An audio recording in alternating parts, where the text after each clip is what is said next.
Agidifo yɛda mo nyinaa ase. Nyankopɔn asomdie enka agidifo de etiefo nyinaa. Ene da nso Bernard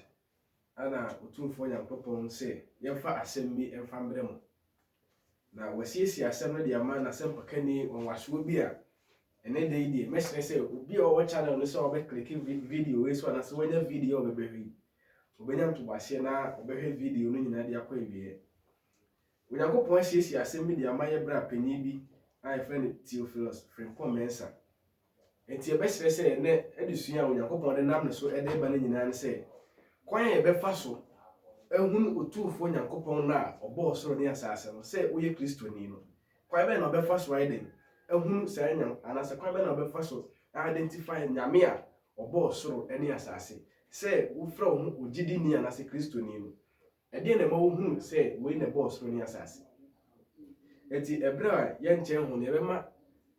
yeyi osempakani a eno Nyankopɔn ede asɛm ne nam so ede ba no ede akyere. Eti ebesere se wo a wo platform yesu bi anase waba page so anase waba channel so a eyo first time obehe video we bo mode na wa subscribe na wa ma comment a wo fa video we hu nyina ma wo de aba na enso benya ntobase na yakenkan ede ama mo.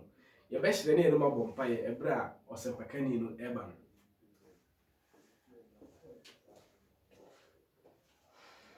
Yɛmmɔ mpaye.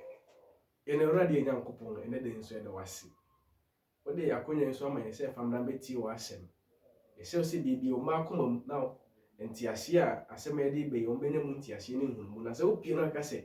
osuo nka wiase a ɔkra bi a esutie ma wo anya yiraba. Befa wasɛm paka ni mu na kasa kyerɛ wo ma ene ne da nyina wo Yesu Kristo dim ti. Amen. Amen.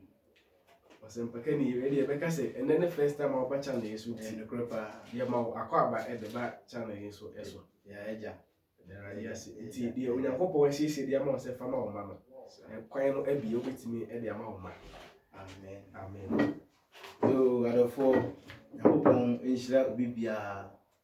sɛ empo ochim ofidi na to ene dwumadi Yesu sɛ onso betie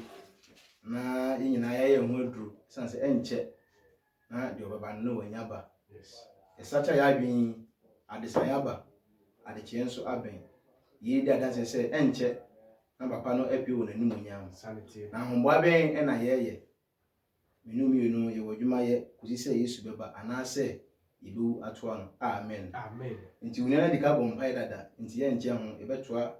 adesua no so anase enasem asempa no ebetoa so na ene topic a eda so we adama koma so ache pa yi isan se ubia so ye Kristoni ubia so ye Kristoni na na ebehwe o Kristoni ana ekwan abefa so abohu Nyankopɔn a ɔbɔ ɔsoro ne asase wa ye Kristoni na me no wo kasa no enye nkremoni omo de wo ho omo se daache omo so de beba enye obusumsumuni wa wo frɛ ho sɛ wo ye o Kristoni no ene wie wo na ye no wudi nkomo. Amen. Amen. And talk about how to identify the true God of creation as a Christian. Amen. Amen. Question you say I know the pa. Yes. How to identify the true God of creation as a Christian. So from who Gidini Yako Pentecost, Assemblies of God, Presby, Memenda SDA, and the Counyan. Quite ben a old fast wa who say Nyakopon or Bo or Sonia Assassin a mere sum.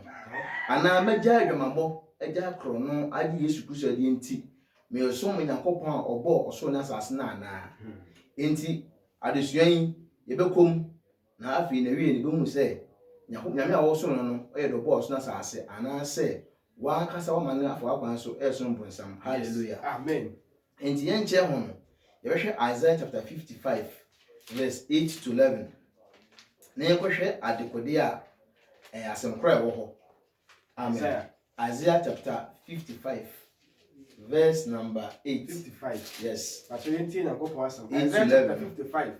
Verse number 8 no. Yes. O say na enye ma adwene na ma adwene. Enye ma adwene ene mo a o Kristofo ya Nyankopɔn ye adwene kɔ. Na enye mo akwan ene ma akwan. Ene enye wo akwan as ogidi ni abagi so enye wo akwan ne Nyankopɔn akwan. Awurade asɛm Ba jeme ba untimi nche Nyankopɔn se wo pese wo nyamesom no odi we be wura nyamesom. Enye wo na abo nyamesom no Nyankopɔn ne bo ne nyamesom. Enye wo na abeche ne se onye we anase onye we. Nto se enye wo adwene ene Nyankopɔn na adwene to asoma me na nya wakwan so ne na akwan enye wakwan befa so asom Nyankopɔn no ene Nyankopɔn hwehwɛ ne mu de Nyankopɔn ahwehwɛ ahyehyɛ ato no ene oso obedi so Awurade asɛm nie kɔ na sɛde ɔsoro ɛkron sene asase no enti sɛde ɔsoro kron sen asase wei saa na makwan ɛkron sene mo akwan saa pɛpɛɛpɛ ne Nyankopɔn adwene mu dɔ hallelujah amen Nyankopɔn adwene mu dɔ sen ɔdasani bia wasase so madwene mu nso kɔ ɔsɛ madwene enso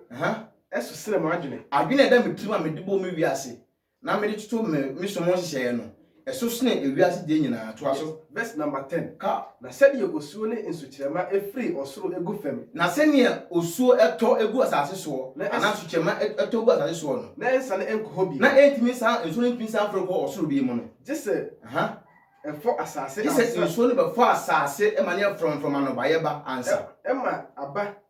ama aduane enso ɛso aba kɔ na ɛde aba ɛma ogufoɔ na aduane ma odifoɔ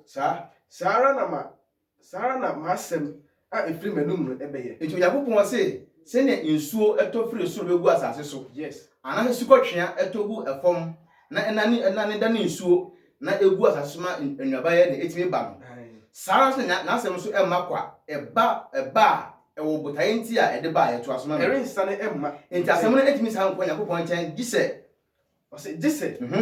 ayɛ deɛ mepɛ agye sɛ ayɛ deɛ Onyankopɔn pɛ na ewie deɛ nti a mesoma no amen amen nti Onyankopɔn asɛm no ɛba ɛwɔ botae nti ɛba nti na awia yi ɔdɔfo a wutie Onyankopɔn asɛm ɛma kwa dabi ɔwɔ botae nti ɛba yes na ebia wɔtie Nyame asɛm atie nanso ebia na ɛna die yi no wɔn sɛ ɛyɛ soronko a ɛyɛ nokorɛ nso na gye Onyankopɔn asɛm so amen nti Acts chapter 17 verse number 11 no yɛnhwɛ ade mi so hɔ Paul kasae Acts chapter 17 kɔ verse number 11 yɛnti Yakobɔn asɛm kenkan Bible no Judafoɔ a ɛwɔ ha no kɔ ɛyɛ sene wɔn a wɔwɔ Thessalonica no wɔyi wɔn yɛn pɛfɛ agye asɛm no kɔ na daa wɔhyehyɛ kyerɛsɛm no mu sɛ nɔɔma no ɛte saa anaa amen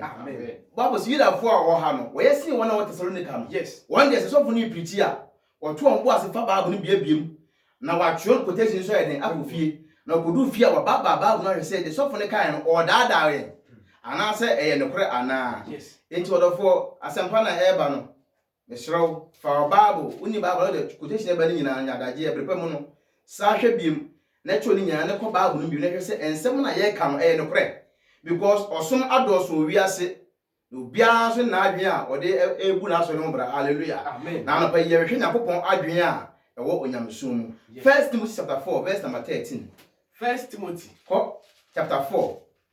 verse 13 yɛnti ɔbaadeɛ Yakobɔn asɛm kenkan Bible no mam 1 Timothy chapter 4 yes verse number 13 no okay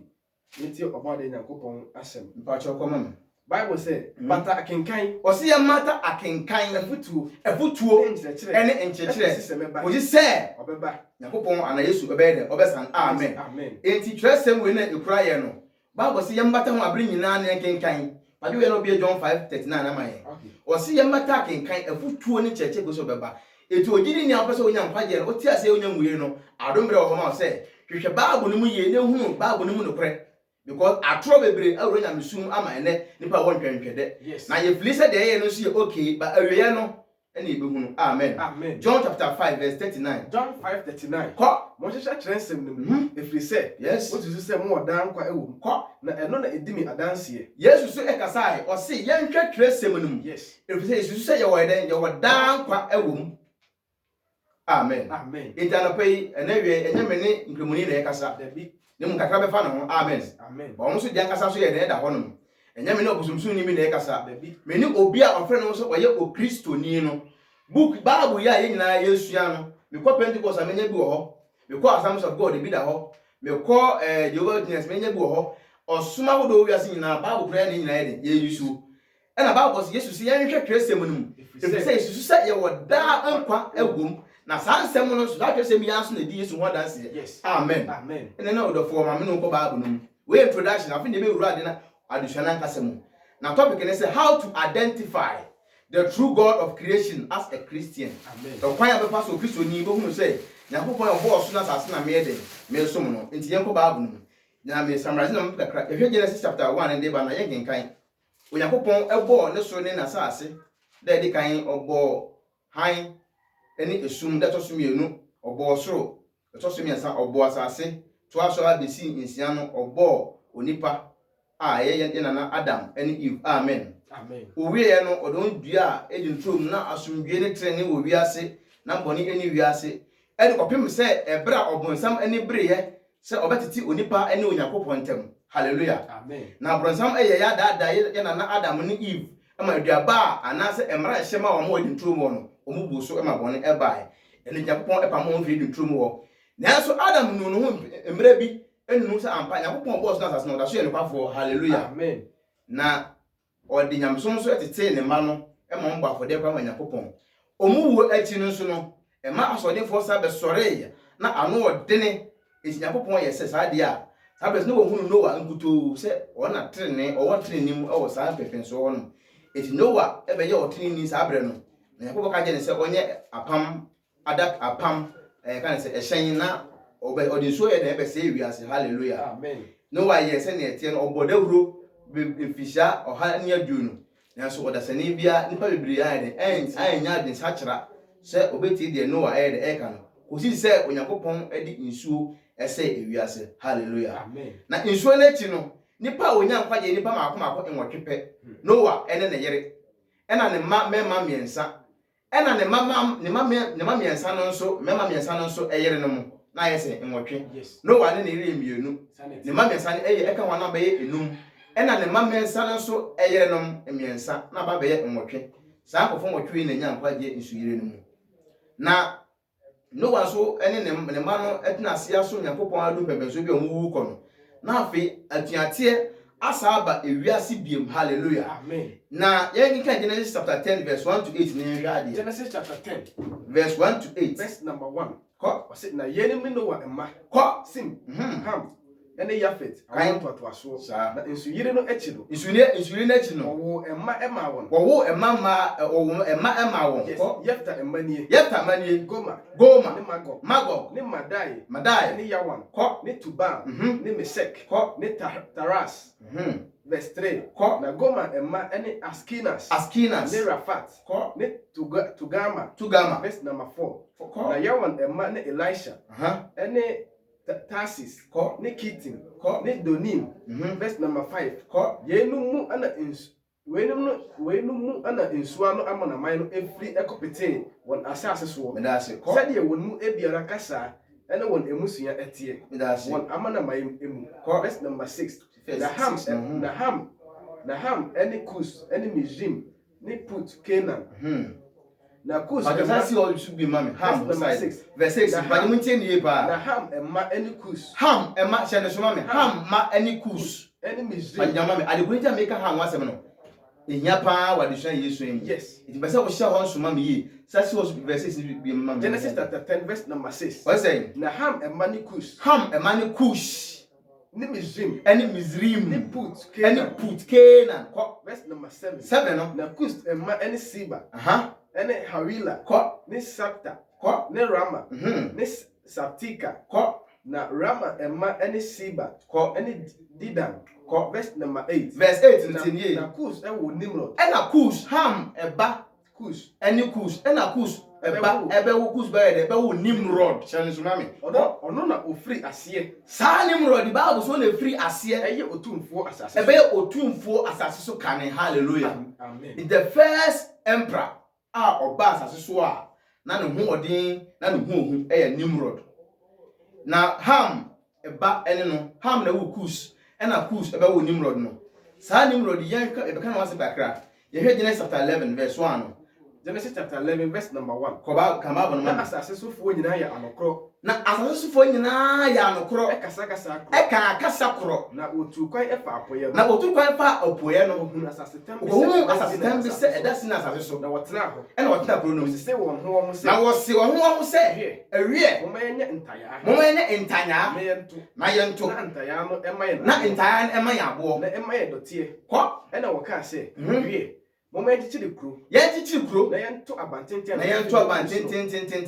yfanyi din ya hwete asase nyina ya da se jama me eti nsuye lechi na yebenya Noah ni nipa nwotwe no ase o mase bon so dore no na benya otumfo bi a okasa ehu na obia so esan say na no ho odin na Bible ya kinkan ya no o kinkan Joshua chapter 10 pa to kinkan o kinkan Joshua chapter 10 ana o de kinkan 10:13 ni kwa mame o kinkan Joshua chapter 10 verse number ni Bible Joshua chapter 10. Joshua chapter 10 verse number 13 no obekabu obedi book dance ama ya etie Joshua 10:13 Joshua chapter 10 verse number 13.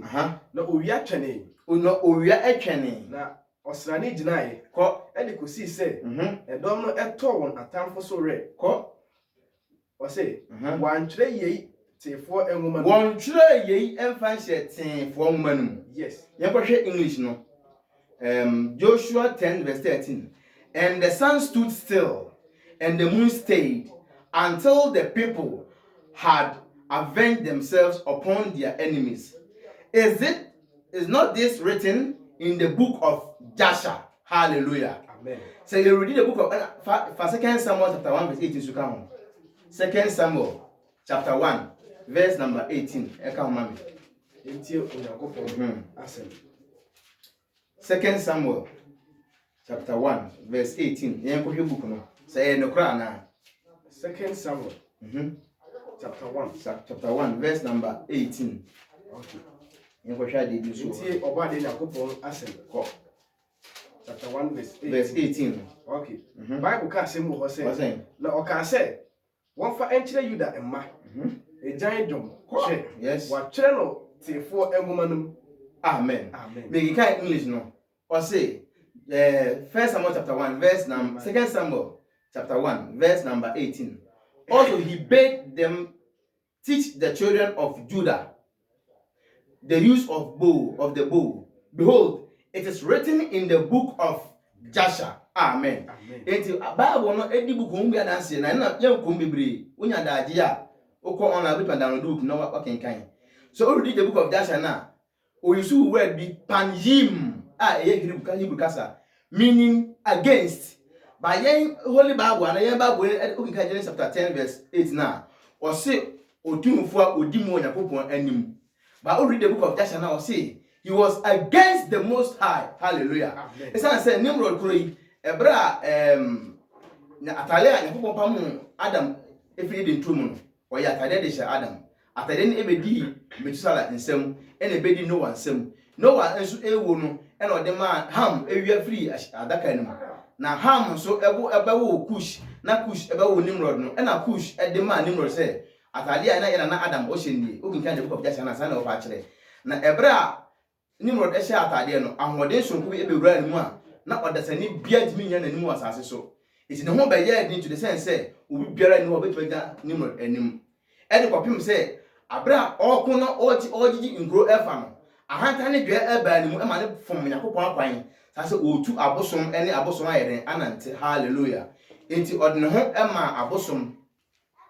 odno ho ema abosom edada nipa wo ho bre ni nyina se momyenye ahoni ana yenye yento abantintin ko soro na yemfa nyi din wasase nyina ani. It's Genesis chapter 11 verse 1 record yen hedo. Genesis chapter 11 ko verse number 1 ko na asase enyina so fo ye anokro na asase so fo nyina ye anokro e kasa kro na wotu kwan fa apo na wotu kwan fa apo ye no asase tam bi se asase kakaka bi ko na wotena ho e na wotena kro se wo ho se wo me nya ntaya sa do Nimrod na e kasa sa mo me nya ntaya na yento ntaya no na ntaya no emaye abo na emaye abo na amaye dotie na enye emaye dotie na woka se wo me enchichire kro kro na yento abantintin ko na yemfa nyi din na yahwete asase ye. verse number 5 kan Bible no Erade eduru ebehwe kro ti nyabo hwe de wo yo no ko a nipa ma eto no na Erade ka se hwe woye oman baako wonyina kasa na wonyina kasa kro de wafri ase eyoni na de wofri ase a wo yo Nimrod hye wontem a wo ye no na afei biribi entimi si won de wo ye no bibera ne ko betima si de wo ye no kwan da kan Bible no mame etimo me ensane enko ne enko ye won kasa basa na obi bia ne anti nye kasa bi na eye oni adofo a utie mimse quotation we wakenkan ya enti wonim de ye pa kire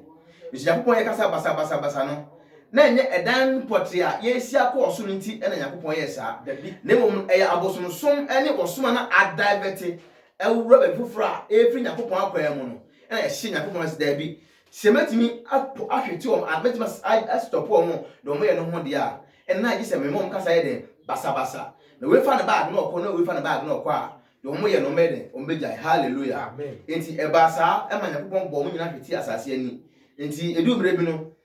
dan a yɛsi akɔ so no sɛ meka sɛ papa yi ɛmfa ma ɔtamrɛ me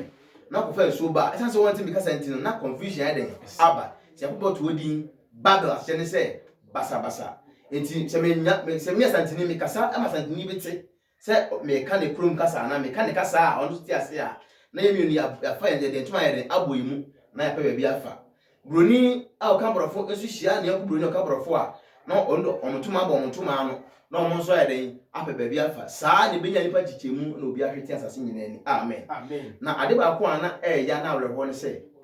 Onyankopɔn na ɔbɔɔ ne so na asase no afei enam ne mmoro so ene abosomsom so nti eni obi a ɔsom Nyankopɔn bi enti metu aka sɛ na dark ages ana Christianity was silence ne ni obi a wɔsom Nyankopɔn a ɔbɔɔ so na asase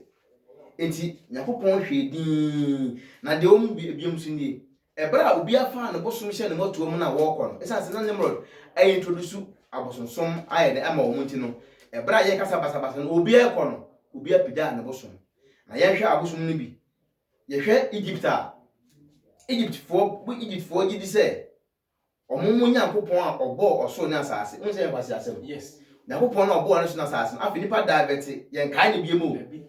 na Egypt for no ɔmo a kɔpie Egypt no ɛkɔ no bosom mo de kɔɛ no afi ɔmo si saa bosom kro no ɛne bɔ ɔso ne asase na bosom a Egypt for etu no ne yɛfɛ no atum ana sɛ owura a ɛyɛ awia bosom kɛseɛ paa na kwan afa so ɔmo se ɔbɔ owiase nie according to Egyptian mythology ɔse kwan afa so atum ana owura bɔ owiase nie ɔte ntesuo gu fam hallelujah amen ɔse ɔte ntesuo yɛ den egu fam na ɔte ntesuo no ɔbɛwo shu a ɔyɛ Nyankopɔn a ɔmanframa ana the air god hallelujah amen ɛna ɛsa ntesuo no biam sa bɛ fɔme tefnut tienie enti Nyankopɔn bɛ na wo so no ɔsa bɛtin ɔte ntesuo gu fam no obenya tefnut a ɔne the god of moisture ana sɛ bosuo a bɛfa asase no ama no bayaba hallelujah amen ɛna ɔsa te ntesuo no ɔsa benya jed ɛna nut ɔmmenu na bɛ form yɛ no bɛ create the sky and the earth hallelujah be ba to sana ba wo ne ɛka kyɛ ana enti aba bɛ hu no Nyankopɔn foforo bi so asa Nyankopɔn na yɛka na asɛm Bible no ma bɔ ɔso na asase ɔde 6 days ɛbɔ ɔso na asase na da to so no home yɛ no yasa bɛnya anyame foforo nso a ɔmo nso se ɔmo na ewiase a bɛno mi netim sisi a wo Kristo ni ka ho bi no ɔmo se Nyankopɔn ɔbɔ Egypt se Nyankopɔn a ɔbɔ ɔso na asase ne fɛ no atum enti Nyankopɔn bɛ na afi wo so no ɔdasani hallelujah amen na afi yakɔhwɛ Greece nso mythology nso no say chaos chaos ne yɛ ade bi afa sɛ basabasa any formless ayesu ɛna ɛbɛte hwɛ aso sɛ pum na ɛba in existence no pɛ no ɛna ɛwo Gaia the earth goddess hallelujah ɛna Gaia no ɛne Uranus ɛkɔdaeɛ ɛna ɔmbɛwo the titans the 12 titans a ɛyɛ mmarima nsia ɛne ɛma nsia ɛno ɛbɛ fɔmoi ɛbɛ nso ɛmba create ewiase saa na according to Greece mythology no ɔmo nso ɛpa kyerɛ yes ɛdɔɔso ba mefa nkuro mmienu wei na afei de awura Bible mu enti sɛ Greece Egypt for say ɔmo Nyankopɔn bɔ ɔso na asase na ɛde atum na Greece for Nyankopɔn nso ɛde chaos ɛne de keka ho a saa na wokɔ nkuro ahodoɔ nso a ancient countries nso a ɔmo nso Nyankopɔn bɔ ɔso na asase so wɔ hɔ no ɛne na mmienu yɛnso Nyankopɔn ɔbɔ ɔso na asase no kwan bɛ na bɛfa so bɛhu sɛ yɛ de Nyankopɔn bɔ ɔso na asase no onnie hallelujah amen because obi ase ne Nyankopɔn ɛne bɔ ɔso na asase enti yɛkɔhwɛ deɛ Ezekiel chapter 8 verse 16 to 18 Ezekiel chapter 8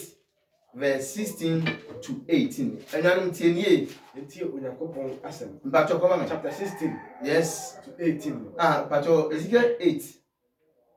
chapter 8 verse 16 to 18 okay enti Onyankopɔn asɛm kamba wo no ɛna ɔde me ba Awurade fie kɔ emu fam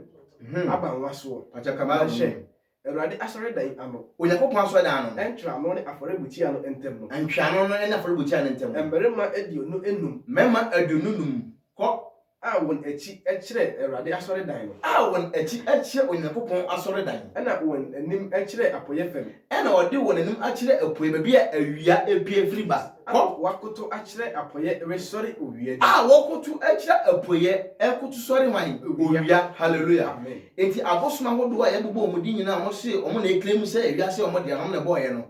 Ade ba ko a ɔde behunu wɔn pɛ ɛne sɛ yɛde awia ɛna edi hunu wɔm. Hallelujah. Amen. Enti sese akɔ India sisi ya yɛwɔ India bosom yɛ fɛ no yɛ fɛ ne sɛ bosom ya ne nsa yɛ nsia nsa yɛ ɛnan Shiva. Saa bosom yi ne de yɛde hunu no ɛyɛ sun god. Enti ɔmo wɔ sɛ bosom yɛ ɔmo wɔ the sun wheel kania ɛfa sɛ awia mo dem sinkyerem the sun wheel ɔmo yɛ owia statue bi a yɛakyɛ mu akoma 12 a edi adanse sɛ sun god Nyankopɔn a ɔyɛ awia. Hallelujah. Amen. Saa ɛna wokɔ Egypt so a de di adanse mahu sɛ ɛyɛ awiasom nyame a ɔbɔ ɔmo so ne ɔmo asase de ɔmo ka no sɛ ne kora nyame a ɔbɔ ɔmo so ne ɔmo asase no de ɔde behunu sɛ behunu obelisk. Saa obelisk yi egyina hɔ ɛma awiasom na ade a wɔn sɛ ɛne modern world yi kura mpo no wokɔ isia wokɔ pope be a pope ti isia wɔ Italy Vatican City a obelisk ni si hɔ no a ya dɔ san wi wɔ fam ɛprepa mu no ebe yi hu ifoni nyinaa ma yi nyinaa ya hwɛ. Yes. Afei so wokɔ London so a baabi a Queen Elizabeth ɛten so a Buckingham Palace hɔ ɔhɔ nso wobɛhu sɛ obelisk ni bi esi hɔ no. America wiase obiara so no wokɔ George Washington DC sisi a wobɛhu obelisk ɛdeɛ bɛn ɛna ɛpa kyerɛ. That means say some osumi ne ɔmama hodo nyinaa no ɛde wɔn ho awura ancient religion a ɛgyina hɔ ma awiasom a yɛdi hu no abosomfoɔ a wɔn na bɔ ɔso na asase. Hallelujah. Amen. Nanso no saa bere na Nimrod ɛma kasa Nimrod ɛma abosomsom ɛbaayɛ na yɛ kasa basabasa no hwɛ de si yɛ na me se utie ni ya me se na nyamesom akɔda din yɛ ni obi a ɔsom Nyankopɔn enti o ɛsa sɛ obi akɔ na ɔde bosom ahyɛ ne moto mu ɛkɔ Nyankopɔn hwɛ no dabi itwa sɛ meyi ɔman baako esi hɔ. Hallelujah. Amen. Itwa sɛ meyi ɔman baako si hɔ a mɛfa wɔn ɛde ayɛ media ɛsan sɛ obi akɔ no obi ade ne bosom na yɛ de ɛkɔ enti ɛna meyi ɔman baako esi hɔ a ɔman no deɛ mɛfa wɔn ayɛ media na afei mede me hyehyɛ ɛne matemu deɛ mama wɔn enti Psalm 147 verse number 19 yɛhwɛ de Bible na bɛka kɔ Oyi na sem ekyere ye kɔ. enti Bible say Onyankopɔn ehu ne sɛ ewiase dum sum na obi afa ne bosom a wɔkɔ a afei obi asom Nyankopɔn biem Egypt for ɛsom Ra Greece for ɛsom Zeus afei ukɔ India so a yɛwɔ Buddha ɛne abosom ahodoɔ akɛse a ɔwɔ ewiase no Nyankopɔn hwɛ edi na oyi Israel for si nkyɛn so oyi ne nsɛm ɛden ɛkyerɛ Jacob a gyina ma Israel Ɔde na hyɛdeɛ ɛna ɔde na hyɛdeɛ ɛne na temudeɛ Israel. ɛkyerɛ Israel Verse number 20. kɔ Onye ɔman na ɔnyɛ ɔman bia saa da na natemudeɛ no. na na temudeɛ so ɔde ma Israel for nkwan so no Onim. amaman obi anim. Hallelujah. Yes. Enti Nyankopɔn hwɛ edi no na oyi Israel for si nkyɛn da bi so ɔman nyinaa wiase nyinaa adusum a ɛne obeyi ɔman baako asuo na afɔ saa de wɔn fa ntitie mu amama hunu sɛ me na me bɔ ɔso ɛne asase. Hallelujah. Odi na wutie woso Nyankopɔn na ɛso Nyankopɔn bɛ na wɔso no adusuane ɛkɔ na wie yɛ no na bo hunu Nyankopɔn bɔ ɔso na asase a yɛsom no. Hallelujah. Yɛ de yɛnim ɛna yɛni wusua na ma wadwi hu ɛna hɔ ne tie ne yie ɛyɛ sɛ yɛnim bro so ɛna yɛne wɔ de esu ne mmom no de Bible na yɛnyina yɛnsu asɔre dɛm no ɛnoa na yɛnyina yɛkɔ mu ne yɛsua ne yɛhunu Nyankopɔn bɔ ɔso na asase na sɛ woso hunu sɛ yɛde korema wɔ a na wɔn so wode ho aba abɛdɔm yɛn na yɛnyina yɛbɔ mu ahyɛ Nyankopɔn anim nyam. Hallelujah. Amen. Exodus chapter 4 verse number 22 yɛhwɛ Bible Enti Nyankopɔn asɛm. kenka Bible no ma Ɔka kyerɛ Pharaoh sɛ aha sɛdeɛ Awurade sie nie. kan Bible no Mabakan ɛne Israel. kɔ Verse number 23. pakyɛ. Hallelujah. Amen. Eti saa bere na Nyankopɔn pɛ sɛ oyi Israel fo si nkyɛn na Israel fa kɔdi nkwasom meboa Yes. ɛwɔ Misraim asase so Sanity. eti ɛbɛrɛ a Nyankopɔn soma Moses sɛ wɔn kɔ na nkɔgye Israel fo ne firi nkwasom mu no asɛ Nyankopɔn de hyɛ Moses so ka kyerɛ Moses ni ka kyerɛ Pharaoh ne ne nkurɔfoɔ ne sɛ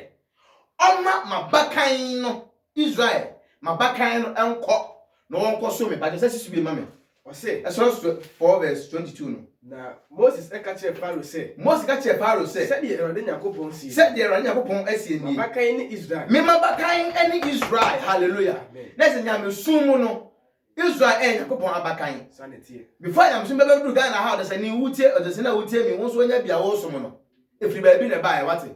it is guy. Na yɛhwɛ principles na o Bible no mu no na yɛn faso no yɛ so o se Israel na baka ntwa mami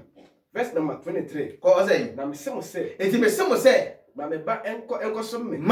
Israel no every Egypt agosumsum we mu no wonko so me hallelujah na one pene ama wanko na se wo Pharaoh say one pene sa ade a hwe ah me de ene me Yakopon bo so na asase no me kum wabakan me kum wabakan hallelujah amen enti dia that is Yakopon Israel fo si nkyɛn eno fa se nke ne yakodom ko Bible school so mo ko sua nyame ho nimde na mfa me cheche wiase nyina hallelujah amen enti wo Israel fo si nkyɛn na o friend Israel fo abakan esa ade nti o friend abakan hye ne so ma me say ye wo nkofo me so a e wa maama mu ayen so beba but the first fruit ndie akopie wo Israel hallelujah it was Israel na abakan e so didi mo onim say bipa mu no obesa afre nsuo no man ene won na wo fa abosom a wotifa wo no wo ka say won akwan so a wo so abosom no obefre won so aba osumpa no mu a idea dance sin Yakopon boss na asase no wonie no ode ya beba mu bi hallelujah amen it was to this say Israel ene abakan e wo nyame sumu okristoni a wotie me Yakobo be na wo so wo jaja man wo ja kro no nti wo mi se bia no ai okay eye principles ade ko have ni bi ba se wo nyanya so ni nyina obeka hallelujah amen wa ka so obese hallelujah enti nie na etu won fo abra wiase e ko na wie Deuteronomy chapter 7 answer the back and say obi bisa me question bi na pese me busa the question na obisa nyina ne say ono so obesi den ye hu ne say sa nyame e na nyame obo osoro ni asase a obedi na chi nice question odofo anafo sa obi da bi eno a oni adofo wa ya de me ba cho yesi ye wufufu a ye de ye no ho kwan da bi ma se da na me di flo bi ba me topic ni ye de bo na ye be wie no wa dwu na ayo kesrene no ana wa dwu ayo ntanta no confusion a atiesi ya bi ni mu no ye nwie asem ni nyina nwie no mbeda o prefi amen because Yakopon o wade bi a me pese me amedi as addition yesu nanim entu egu ase nya daje enko ba bi ati wate amen amen enti Exodus Deuteronomy chapter 7 verse number 7 to 8 na he the Bible yenti Yakopon asem kan Bible enye mododo a esene aman nyina nti ana Awurade de ne ho abom ho paje sisi bi ma me enye mododo a esene aman nyina nti ana Awurade de ne ho abom ho na wayi mu efiri se mo ana masua aman nyina mu mo na musa wa aman nyina aman nyina kan Bible no verse number 8 na esene se Awurade edom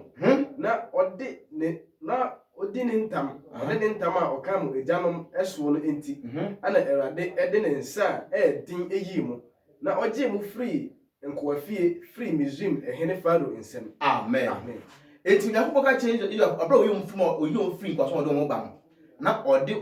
Israel fo ne be ebe ne man no o si Israel fo mo nya kokoko sem ma mo nya gaga enye mo training nti ena enye mo dodo nti ena mayi mo ne mo no amaman ne ye bone no nti ena mayi mo se mo swa ba me pese me de mo ko Bible school me pese me de mi nsem a kwa me fa so me boss na sase a ena ya benya nyame ahodo a ene bebre esum koto sore na wo so ye Christopher no so wonya no me pese me biem adwem na me fa mo na mo wie na se mo wie peye so a mo so na kwa maama mu akoka asempa no na wo mun say Yakopon boss na asase oni onyanofo be duro na abeti ase amen afi Exodus chapter 19 verse number 1 kin kan ba no Exodus chapter 19 pato kan ba mam verse number 1 no ko opportunity Yakopon ase verse 1 go yi no da Israel esi mu free Misraim asase etu Yakopon abrejua fo ni esi mu se o free gitaka so no ne bosomi a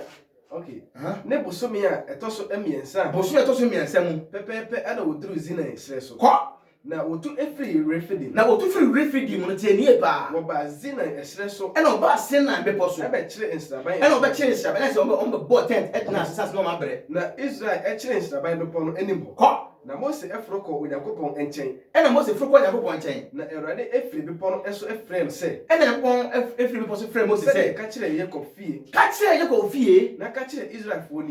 fo nie mo ora mahunu de meyo Misraim no kama wo no ne sede e mesoma mo akode ntaban so ne sede e meso mo akode ntaban so na medemo aba menchen hayi na afei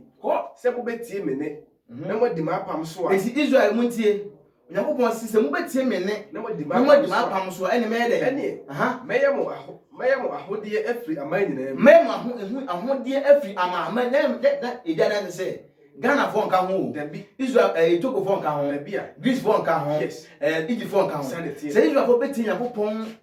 no wadi o ma di na hyede so dia na o ma ya ahonya de afiri amama nyina mto aso Na me na asase nyina ewo me. me na me bo oso ne asase we hallelujah Amen. the boss na asase na de wo kasa no to aso na Na mbakra mo de. aha Mo ba ye me sonfo. na mo so aye me sonfo Aheman. ene aheman Ne amay kronkron. ene oman konkron Yenum ne nsɛm a ka kyerɛ Israel fo. me da se Yes. isa akunta Yakopon eka adeko odi konkron be se woni se gentiles nyina eso abosom eti efin aguom hallelujah Amen. eno se Israel for no so makoso ngusumo Egypt afi me yimo finko aso mu se mbetie mi nsɛm a me hye mu nei na mo badwira mo ho na mbeti mo ho na mbagima dia memo osi me de memo Hodie. membe ma hode Yes. afi ma ma nyina mu na afi so mbe ma sofo ne ma somfo na meti mo ho na ma ye konkron hallelujah Amen. yehu Yakopon kro no yegususu yakọ hallelujah enti Jeremiah chapter 10 verse 2 no so be ka asem bi wo Jeremiah chapter 10. verse number 2 Eti Nyankopɔn asɛm. Sɛ Awurade sie die. we are not going to 10:11 no 10 verse 2 ni ka ma me Sɛ Awurade sie die. sɛ Yakopon wo sie ni Monsua amanaman kwan. ma mo nsuo amaaman no kwan Na monsuro ɔsoro nsɛnkyerɛnne. na ma mo nsuo ɔso nsɛnkyɛnni Na biara amanaman ana esuro ɔbɔm. na amaaman mo de suro awiasom ne abosomsom no amen Yakopon ka jom sɛ Israel for mayi ba ma mo nsuo ɔsɛ ma mo nsuo de ben abosomhugo biara ana ma mo nsuo obiara ma mo nsuo ɔso nsɛnkyɛnni na amaaman no wiase amaaman na aka no wɔn de suro wɔn san sɛ wɔn de wɔn ho adom wɔn hallelujah Amen. famiko 10 verse 11 Verse number 11. kamabo Sɛdeɛ monka nkyerɛ wɔn nie. na sɛ na ka kyerɛ Israel for ma me nie Abosomi a ɛnyɛ wɔn ana wɔbɔɔ ɔsoro. pacho sisi ma me Ɔsɛ sɛdeɛ ka kyerɛ wɔn nie. aha Abosom a abosom a ɛnyɛ wɔn ana wɔbɔɔ ɔsoro ne asase. ɛnyɛ wɔn na wɔbɔ so na asase no Mɛyera afiri asase no so. ɛyɛ what you say Yes. Yakopon sɛ Jeremia enka kyerɛ Israel for ne sɛ hɛ abosom Ra any Zeus Aphrodite Isis Ashtaroth Diana abosom akɛse a wo wiase a wɔyɛ ho mema wɔn ho so no Yakopon asɛm no ɔse me na me bɔ ɔsoro ne asase na wo Gaia any Greek mythology abosom for ne say ɔmo na bɔ ɔsoro na asase na ɔbɛba hallelujah Amen. bo twɔn nyina so ka Amen. isan sɛ ɛnyɛ wɔn bɔ ɔsoro na asase Yakopon bɔ ɔsoro na asase no yegususua na ne din ɛne de ɔteɛ no ɛbɛba hallelujah Amen. nti ɔso obetua abosomfo no so ka san sɛ ɔno na bɔ ɔsoro ne asase eti nyamesom bɛ na wo som na ɔgidie bɛ na wo wom gidie bɛ na wo de wakɔhyɛ mu a wogin sɛ woyɛ okay wɔ nyamesom mu onuamɔni na hɔ Yes. abra de suane nkɔ na wiɛ no Awurade ɛnti wadwum na ɔma ɔne so ntew amen Exodus chapter 24 verse 12 Exodus chapter 24. verse number 12 no Ntie Onyankopɔn asɛm. kinkan baabo ma no Bible ka asɛm wɔ hɔ sɛ mhm verse number 12. kɔ Na Awurade ɛka kyerɛ Mose sɛ, mhm "Foro bra me nkyɛn bepɔ no so bɛtena kɔ ha. yes Na mɛma wo aboa pono ne mmara ne mhm ahyɛdeɛ a me na matwerɛ. yes Na wode akyerɛkyerɛ ɔman no ama me." yes Verse number 13. mhm Na Mose sɔree. pakyɛ 24 verse 12 na Yes. eti Onyankopɔn eyi Israelfo no firi kwaso wiɛ na ɔde wɔn yɛ ɔman no Israel ɔman no gye tum sɛ de akakika na tini kosi na wiɛ ya Onyankopɔn ma Mose ekum odwan na ɔde mogya ne pete ɔman no nyinaa so ɛbɛyɛ apam a ɛbɛda Onyankopɔn ne Israelfo ntɛm sɛ afei de Israelfo no yɛ Onyankopɔn ɛna Onyankopɔn so Israel man no Onyankopɔn de hallelujah Amen. eti akinkan Exodus chapter 24 verse 12 na papa ne kinkan na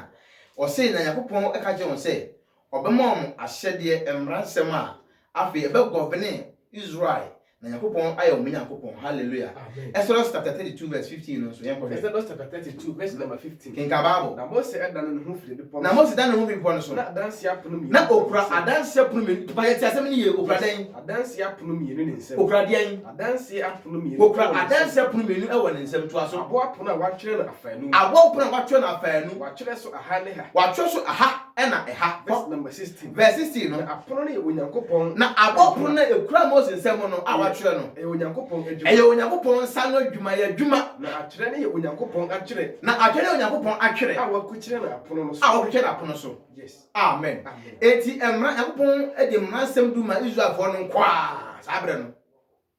na ɔse ɛyɛ de bɛyɛ Onyankopɔn adwuma Yes. eti mibusa wɔbɛyɛ kristoni no ɛkwan bɛ na bɛfɛ hu Onyankopɔn adwuma a wobɛyɛ na wɔnya nkwagye hallelujah Amen. enti mmara nsɛm du bi egu ɔbɔ pono so ɛna ɛdama Israelfoɔ no na ɔse ɛmra so de atwo aha ne ɛha na ɛnyɛ bibia sɛ Nyankopɔn sa no ntroye a ɔno ade na sɛ dole atoro sɛ yɛde bɛyɛ Onyankopɔn adwuma hallelujah amen quotation yɛde bɛyɛ Onyankopɔn adwuma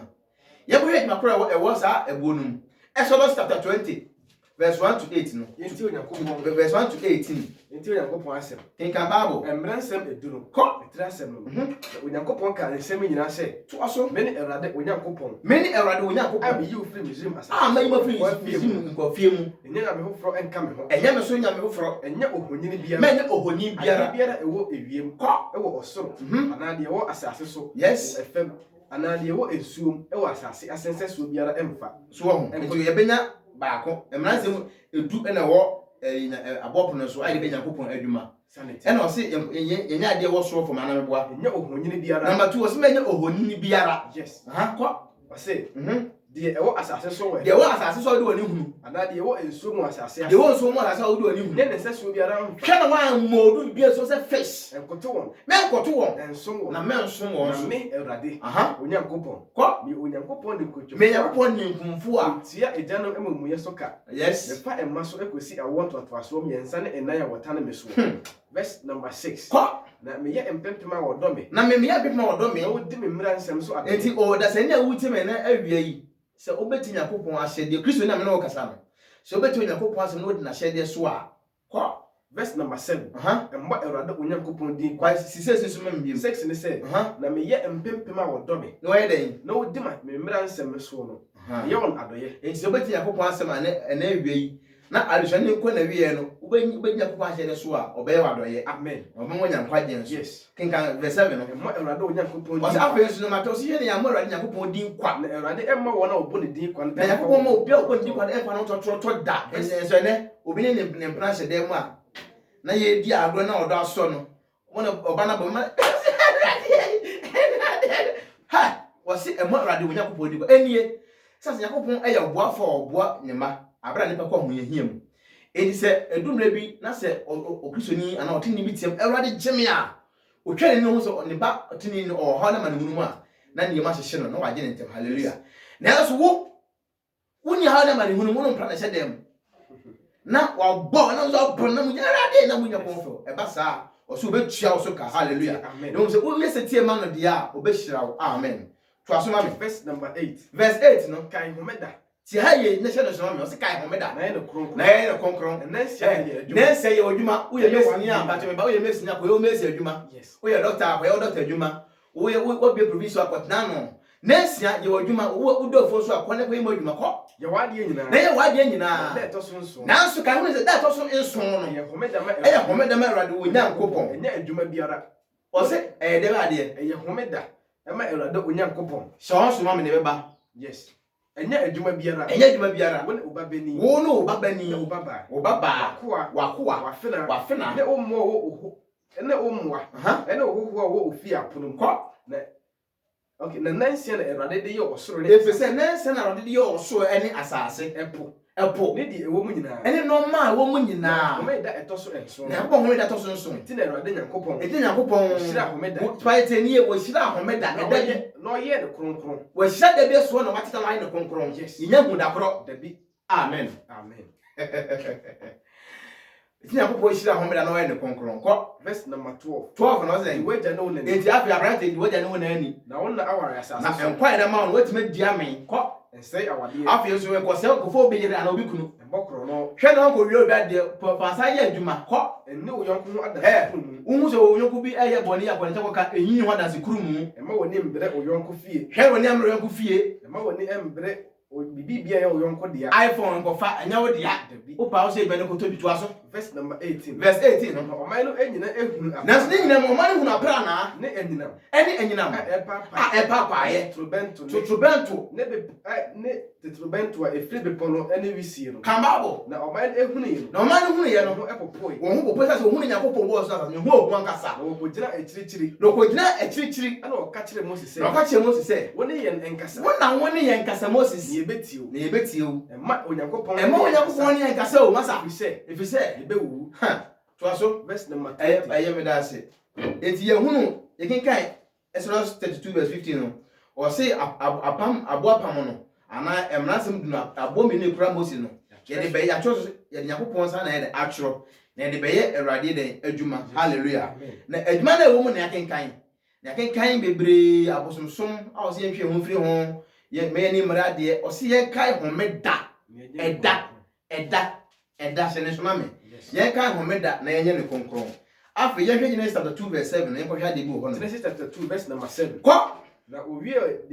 owie osoro ne asase Bible say na Yakobon bo ade nyina se des ni wie ye no ne emu asafo bo nyina no kan Bible no na da etoso enso eda a etoso enso me ba na that means say Yakobon the 7 days 6 days plus 1 no okabo ma ebenya zen enso me boa na say in all no ebenya 7 days wo wiase a ye dibu mfie o kan Bible no say emu mu bosome ene mfie nti enanso no ebenya mu bosome na bosome no yenye mu afe amen sa na so oman bia wo wiase bia gigi say 7 days na ye de boss na asase even Greece ne Egypt a omo say omo de ra na Greece kan say Jesus the boss na asase no obi a yitum say ye de 7 days ena abo oso ni asase hallelujah amen enti sa days we no wo hire mu da ba ko ena wate wan ko to asoma me wase na da etoso enso na eda a etoso enso no Yakobon wie na dwuma wo wie na dwuma wo ye nyina da etoso enso eda etoso enso no me firi na dwuma oye nyina ohun firi dwuma wo ye nyina ho Yakobon hira da etoso na Yakobon hira da etoso enso na wote ho ena wo sa te ho efiri se enum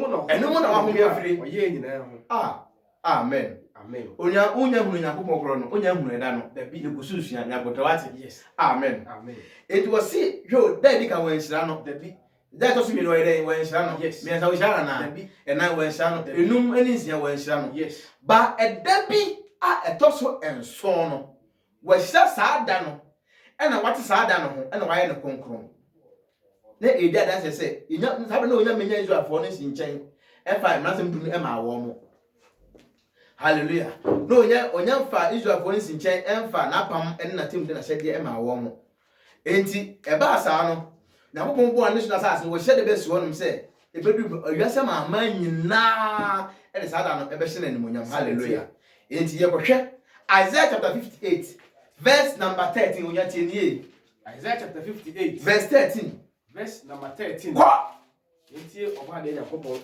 o se den say yes nshira ne de oye we Isaiah chapter 58 Isaiah chapter 58 verse 13 verse number 13 ko o se den se wo sanka onan homeda se wo sankan onan homeda na meda kronkron no that also so homeda konkron no wanye de wo pe se wala kasa wanye de wo pe na wo fe me homeda se na wo fe me homeda ne se enigedie enigede a erade da kronkron na erade da pajeti o si erade da konkron Yakobon bo na asase no wonya eda se yenya ehunu nya Yakobon ena wonya eda yes so ono no da konkron bia wo yesu ho ama ono ane ho no wo ye den a se wo friend se eda se enidie a saa da no wo friend da so enidie eda to so wo friend da to se enidie na wodi no ni na wodi saa da ne ni a wa mfa wa kan so na se wa mfa wan kasa wa kwan so ko wase na wanye de wara wo pe na se wa nye de wan kasa wo pe no wa kika nsem bo na se wa mfa wan no we an kika nsem wo saa da ne mu a ena woni beje erade ho ene woni beje erade ho o obema wa fa asase so sron bia so na wa fa asase so sonsom me ya so na bema wodi Jacob eja pade na wodi bose bia se Jacob ene na sefo sa won so utimi edi sada yisu na wodi nini na wodi ndi konkroma Yakobon a sa se ona yida na so se ene dia se won so wudi tum na wodi sada no a o so obema wodi waja Jacob eja pade hallelujah efise erade na wa Yakobon no we na aka yes your boss in asase no Yahweh Yahweh God sa Yakobon no was se ono odinano we na aka yes ena ne boss so ne kora amen amen it is the waka no eno a na be den e bebem hallelujah amen pato famiko yebre no pojo de famiko Exodus chapter 31 verse 16 Exodus chapter 30 oni anya muda no so ye beba honom Exodus chapter 31 verse 16 mo nteto ye ti Yakobon ko Or say, Yes. and the Israel for the Emshem Homedam. Eti Israel for no hwɛ me homeda na mede si wade bɔ fiti ase no. Only me Homedam. Na oni me homeda I no. want to trust. Ɛwɔ wɔn awon to aswom. Said that pam. Sɛ ɛyɛ da pam a wɔde asu hɔ nom. Yes. To asu kakra. Many Israel in terms of training. Saa da no sɛ ɔdasani bi di so. Ana Israel ni bi di so a. Na abɛyɛ me Nyankopɔn me bɔ so na asase no me ne ntam nsɛnkyerɛne a. Edi kosi da. Edi kosi da edi adanse sɛ me na me bɔ wɔ so ni asase homeda. Yes. Onua busa question tie nie. Homeda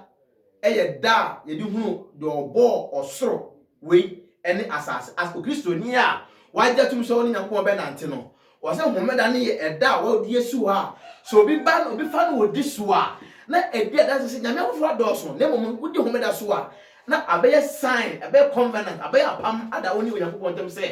wo som Nyankopɔn a ɔbɔ ɔso na asase a wogina so yi ɛyɛ wo dia. Itu onua menye gangae. Yes. De osofo ye ka che ona nye sa na ti a onua twe ho firi ho. Na asempa ya ene awie de ma we no. Enko se awie no do beti asepa. To aso ma me. Fa me ko Exodus Ezekiel chapter 20. Ezekiel chapter 20 verse 11 to 12. Ezekiel chapter 20. Ko Verse 11 to 12. 12. Yentie oba de Nyankopɔn asɛm. Wase hen ka say. Ɔsɛ, na me de mahyɛdeɛ ɛma wo no. Wase me yi so firi nkwa so me de mahyɛde mama wɔn. Me ma wo hunu matamudie. Ana mama yi so ho matem de mama mo mransɛm du. Sɛ onipa yi a So onipa ehwe na odi so no ɔyɛ adwuma a ɔbɛnya mu nkwa. obenya emu nkwa kɔ. Na so me de me home na ɛma wo. Ɛna me sade me homeda no a me di no Genesis chapter 2 verse 1 me bɔ ade wie na nipa nya ma wiase no me bɔ ade wie no saa homeda na me di so a meti ho a me yɛ ne konkron no masa so ma pagya edema Israel for kɔ Sɛ ɛnyɛ me ne wɔn ntam sɛ. sa enya me ne Israel for ne ntam nsɛnkyerɛne hallelujah Wo hunu sɛ. aha Me ne Awurade Nyankopɔn. na ohunu sɛ me ne Awurade Nyankopɔn a mabɔ ɔso ne asase hallelujah enti hwɛ order 14 on sɛ yɛhwɛ Egypt for abosom nam so mbɔ ɔso ne asase na yɛ Greece ne de keka ho no ade ba kwa de hunu sɛ ɛyɛ wiasom enti keka Ezekiel 8:16 to 18 no ye hunu sɛ wɔde wɔn anim ɛkyerɛ wɔde wɔn anim akyerɛ epoye fam na wɔkoto sɔle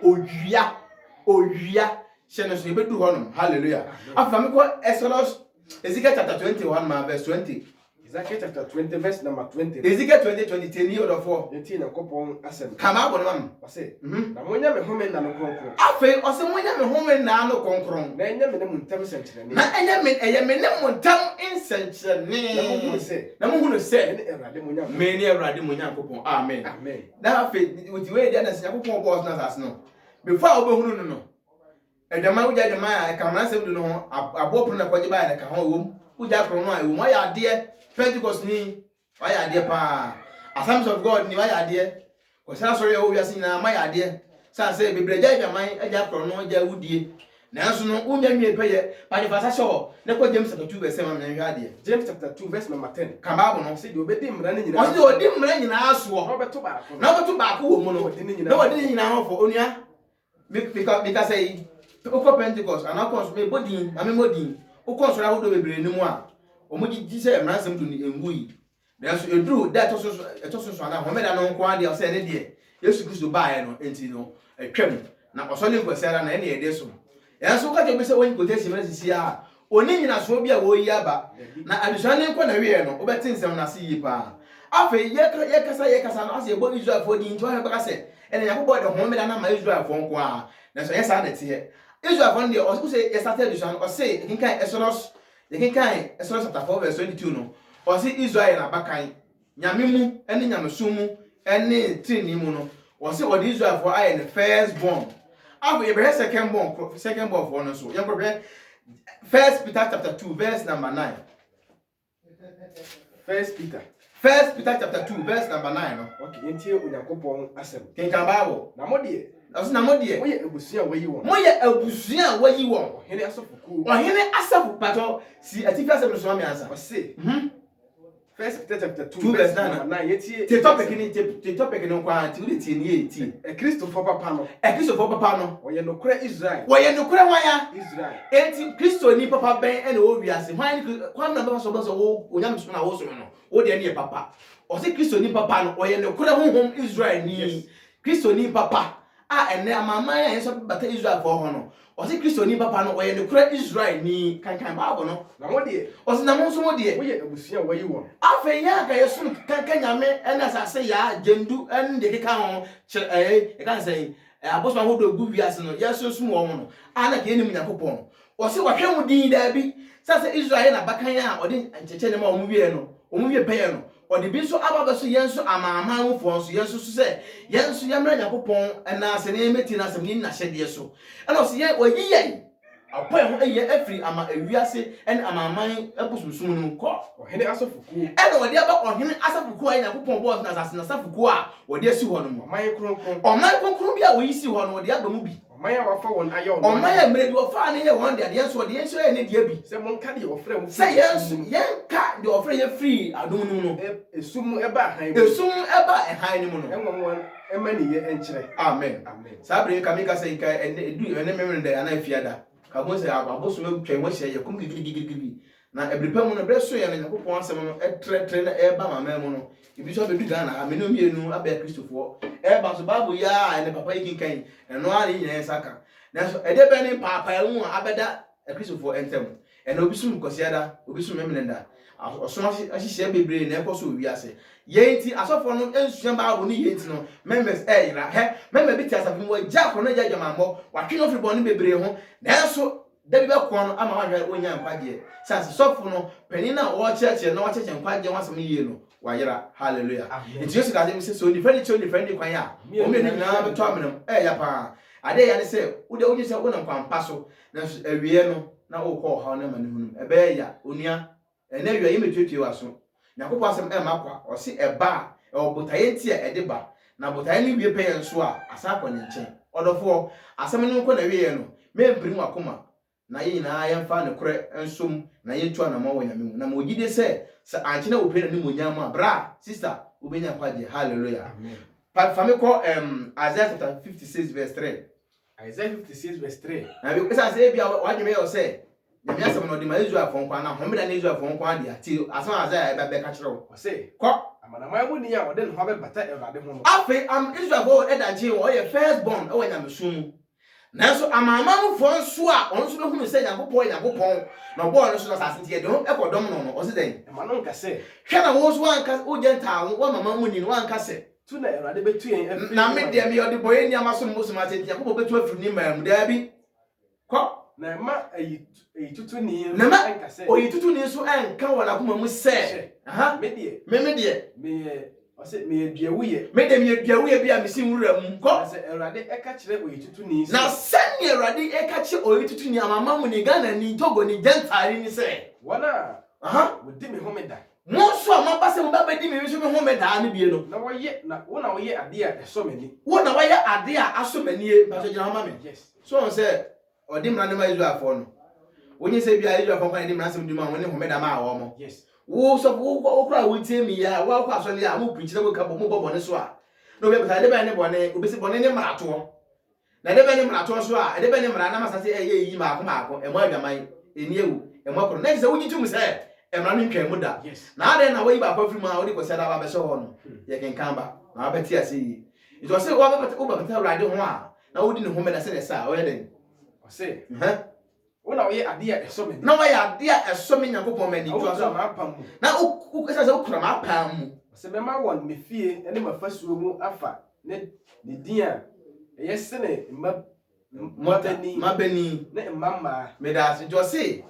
ba sa obema wo so edini a eburu din so na odo ba ne fie oka ne fie a na wo kye osoro ahema mu a odi kan edi ho adi e de che Israel afo no sa efi kwana wo kan wasem no onso we de obeba mbi amen afi yehu ne se enya Israel afo kwana se wo odi homeda odo hu ne so ma wiase nipa nyinala wo se ma man wa ka Israel afo kwa odo se ni obe Kristo ni enso so ni homeda enso Bible yin munya twa mna sem do ogitum se enguye afi wo ha ne se ese obo hu ne Yakobon boss na sase na eda se homeda sase o ka chom se homeda no so bi de homeda so a mene ne ntam nsankyere ne enti majaje maja kro no ma ya ade nyamso mfa bebi mode na mebo no na so me ni homeda amfa nka enkro no ho a wo se yema ye ni yema yakobɔ din kwa yeso obosom yema ni mrade no ho se ma fa homeda die anka ho a menwie pe yakobɔ menim yakobɔ obos na asase no hallelujah amen okristo ni mo ni na wate na obenya kwaje pato fa me ko Isaiah 66 verse 22 say ni ye Isaiah 66 verse number 22 no verse number 22 yenti ko ade yakobɔ ken kan Bible no ma me said ye osoro foforo na said ye osoro foforo asase foforo ene asase foforo yakobɔ pato jama ma me ogidi nya wute wonim se ebrepa mu no ana ebre sem yakobɔ bebu atan na obesa na nim onyam no de Jerusalem foforo be base na Revelation kan wasem no oso ode besi asase yesu na ni wanyina ye na ede wona ni begunu na hwede saada na ode besi sa krokonkron ode besi ho no hwe ase no o ka wo ho patisa sisu bi ma me said ye osoro foforo ne asase foforo enti kan asase e wo mi e ba betwam yi na oso foforo e be ba na asase foforo e ba be ba no o se den ebe gina na nim e be gina yakopon anim Awurade asem ni yakopon asem ni sara na mo asefo sara na mo asefo ene me din be gina ene mi nsu mi yakopon mi din e be de e be gina ebe ba se na e be ba se osrane foforo osane foforo da homeda ene da homeda honam enyina ena ohonam nyinara ebe ba menim ebe ba yakopon anim wa be sore na be sore yakopon kika twaso ma me verse number 24 verse 24 was it be free edi akohwe nipa nanso ebima so odin a omasoden ase omanti no a wan fa yakopon homeda anya hwe na wan fa yakopon nsem anya adwuma no so be den wase obe free edi adie akohwe nipa aha wato me mra ejina ma me edi osi Kristo ni uyo Kristo ni bo a den na wato yakopon mra nsem dum hallelujah amen uyo Kristo ni o say ona wa otu yakopon mra no obe free adie akohwe o kinka to aso ehu yes was the day na watu afiri yakopon mra mu a ene nti wonya nkwaje odofo se wotima deny no so emransem du so nya den wugya gaman den dabi wugya pronobo den ewudie enya den wudi wagya no na enya den obetima deny ne nyina so ka ba ko pe ene homeda sen de atwam enso oni quotation wo hwe manim oni quotation hallelujah e pato de ento aso anti yehunu se homeda die no ewiase a ebeba yakopon ahini ebetoso mi na ebeba no so no yebesa de homeda ho de a odesani twera wa osofo na ada wate mmani se obedi homeda wonya hu da kro no yegususua na bo hu da kro no nso afi yenkohwe yakopon de asempa no emma Israelfo no Yesu be n'adwuma ebeka nyame asem so bai ebewu ekoi ode asempa no eja asuafo no so eja Yesu asem no enante ya yenkohwe se asuafo no ja homeda die anase Yesu yese Yesu Kristo ba na homeda die twa mu ana wo sori ko sele ntina ye kwa sori ko siada ana obi buda bi sin da bi na obi bu na nyina pe na ekika ne saa yenkohwe ade Hebrews chapter 4 verse 1 going Hebrews chapter 4 verse number 1 what's then nti yakopon asem yenam gidie so eduru osoro aheniem etira asem no ko etimo ma yensuro na enam se jana home Yesu aba bewu jana home ko bosse ni munti mu biara enyese ma emu biara enyese waka echi yaka echire na waka asempa no akire yin na asem a enawia me ne wo kan yaka ne mre bi ache guho bi sede yenso yetie sede yeti utie yaka wasem nanso wanya asem a wotie no ho faso asem na wate homeda wasem yaka no bebre nya ho faso biara efise ne gidi enni afra ni gidi na yedama no Pentecost so dem no gidi na yedama no na so dem no ene de ye kan ho asem ne ya wiye no a wutie no ene wona ani afra wona wotie no na ye na gidi na so ye de ye ya ka Yesu Pentecost for Yesu jaya na ye gi homeda no je de ekọ ye di ko bo se ni mu ye no home no aye na ko bo homeda sede o ka se kantam babufu me na kantam babufu mu se won hyere be home obi a so won hyere me home me kantam babufu mu kantam bagu so nanso wo free wiase ahwehwe awie enwuma no dada nanso wo free wiase ahwehwe awie enwuma no nyina dada na baabi wo baabu no mu no ka da to so wo kan da to so fa sa che wo mama yes o se na baabi wo kan da to so wase e fa baabi no kan wasem Genesis chapter 2 verse 7 won ko hwa ade se ye boa Genesis chapter 2 verse number 7 o se den verse number 7 en ka bawo yenti yakopon asem na Awurade yakopon de fem dot enwene onipa 2 verse 7 no yes na hu enko hu megu ne hwenem ko yes 2 be yo Cratias for verse 7 no never free one no everyone ebla na owie osoro ni asase ne emu enoma nyina abon no owie osoro ni asafo ne emu no ma nyina abon da eto so enso no e da eto so enso no yakopon wie na djuma yakopon wie na djuma na da to so na da to so nson no home firi ne nnwuma home firi nnwuma wo ye nyina mu Nyankopɔn hyira da ɛna wo hyira da to so nson no te ho ɛna wate ho efi sɛ ɛno mu na wa home firi nnwuma a wo ye nyina hallelujah afa sako Hebrew ma me Hebrew so no abe ya osahye na sa start bi ma me yeti Nyankopɔn asɛm Hebrew chapter 1 Hebrew chapter 4 verse 1 go you know enti mo ye nsuro na enam sɛ esan se Yesu Kristo aba be wuo wagya no home mu ɛkɔ hɔ na wagya home mu kɔ ɔsema wie ɔkɔ no ntino biara ɛnyɛ sɛ waka mo biara nyɛ sɛ waka akyi na waka asɛmpa no na asɛm a meka kyɛ wotie ya waka ho asɛm sɛ wɔna sɛdeɛ ɔse nanso yes wanya asɛm a wɔtee no ho fa so yes wanya asɛm a wɔtee no ho fa so bia efi sɛ ɛne gyidie ɛne wɔn gyidie ani afa wɔn a wɔtee no na yɛn a yɛgyidie nanso yɛn a yɛgye die ɛkɔ ne home ɛkɔ home daa no mu no sɛdeɛ ɔka sɛ waka sɛ mekanta m'abufuo makanta m'abufuo mu sɛ wɔhyɛ ne me home mu wɔse wɔre ni me home do nanso firi ewiase wɔfiri ewiase ase hyɛ awie enyuma no nyinaa dada na baabi a yɛkɔtu wɔ Genesis chapter 2 verse 7 ne de ba kada ɛtɔ so wakada ɛtɔ so nso ho asɛm ho sɛ Onyankopɔn home da ɛtɔ so nson no kɔ efiri ne nnwuma nyinaa mu na ahanom na ha nso wɔka bio sɛ wɔse wɔnhyɛ ne me home mu yɛde home da die verse number 6 enti sɛ nanso akasa ebinom bɛkɔ ebuma so asoɔden nti akasa mi bɛkɔ asoɔden nti wɔn a wɔka wɔn asɛm wɔn a wɔka wɔn asɛm ne kan na nkom wɔhyɛ da bi bio na ɛna wɔsa hyɛ da bi ɛnam wɔn so David kaa sɛ ɛnɛ ɛkyɛre saa no kaa sɛ deɛ yɛbɔ din dada no sɛ atɔ kama abɔ no ɛnɛ yes sɛ mote m'ani a sɛ mote ɛni a awia yi ɛhwɛ gu yi a mompere mo akoma hwɛ na wɔmpere mo akoma sɛ wɔbɛka kɔdi kɔsɛ da som no bi wate Joshua ɛma na sɛ ka Joshua ma ɔhome a anka ɛkyerɛ yi wammɔ edin foforɔ biara biem ɛneɛ na homedadie ayɛ dɛn aka ama gyina hɔ ma me ɔsɛ na homedadie ayɛ dɛn aka ama Nyankopɔn ɔsɛ homedadie ayɛ dɛn aka mpanyɛhyɛ tinie wokɔtɔ atade fitaa na woanhwɛ atadeɛ no yie na wokɔpɛ sudi bi a wode yɛ adeɛ sudi ni ka watadeɛ no mu a